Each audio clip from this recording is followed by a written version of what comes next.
La trempe par laser, c'est l'utilisation d'un faisceau laser pour augmenter la dureté de la surface d'un métal grâce à l'augmentation et à la diminution rapide de sa température. Les pièces gardent donc leur ductilité et leur ténacité à cœur, alors qu'en surface, la hausse de la dureté et la création de contraintes en compression permettent l'augmentation de la résistance en usure et en fatigue. La trempe par laser est utilisable sur de nombreux aciers courants.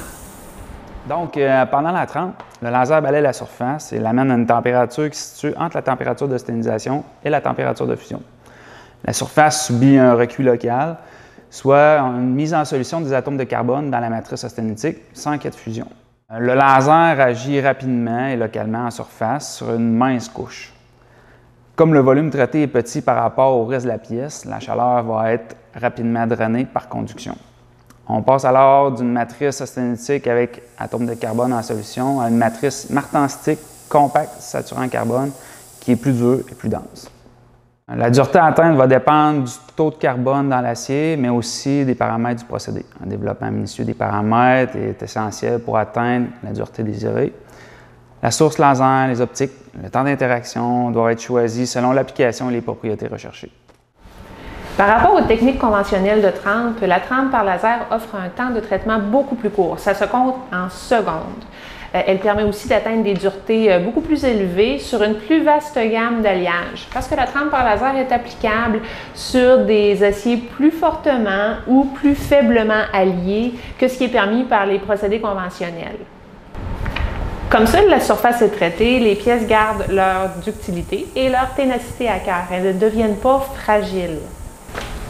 En plus, en trempe par laser, les pièces sont auto-trempables, c'est-à-dire qu'elles n'ont pas besoin de fluide de trempe pour être en mesure de former de la martensite. On n'a donc pas à gérer la disposition de fluides contaminés avec tous les problèmes que ça comporte. On peut appliquer le procédé sur des pièces déjà finies, puisque le faible niveau d'énergie impliqué n'induit pratiquement pas de déformation ni de contraintes résiduelles indésirables. Enfin, il est possible de contrôler avec beaucoup de précision les zones qu'on va soumettre à la trempe par laser, même si elles sont difficiles d'accès. On ne trempe que les zones qu'on veut tremper et on n'a pas besoin de masquer le reste de la pièce. Pour traiter des applications qui requièrent une grande uniformité, exemple des filets, on utilise des lentilles optiques spéciales qui transforment un faisceau laser circulaire en un faisceau carré ou rectangulaire. Ça permet de traiter efficacement des grandes surfaces de façon très constante. Pour des pièces adimensionnelles critiques, on peut utiliser une méthode par matrice de points. On vient faire des petits points de chauffe répartis uniformément. Ces points de trempe créent une surface de contact très dure et on obtient une résistance comparable à une pièce trempée sur toute sa surface, mais avec un apport minime en chaleur et des déformations pratiquement nulles. Le contrôle du procédé se fait à l'aide d'un pyromètre qui mesure en temps réel la température de la surface en cours de traitement.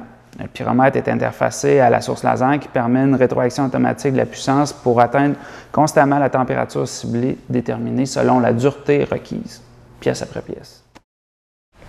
Notre équipe accompagne du début à la fin les entreprises dans leur adoption du procédé de trempe par laser.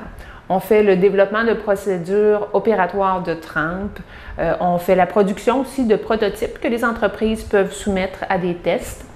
On fait une présélection d'équipements qui peuvent être introduits en entreprise et on assiste l'entreprise ou son intégrateur de système dans l'introduction du procédé, dans les activités de production industrielle.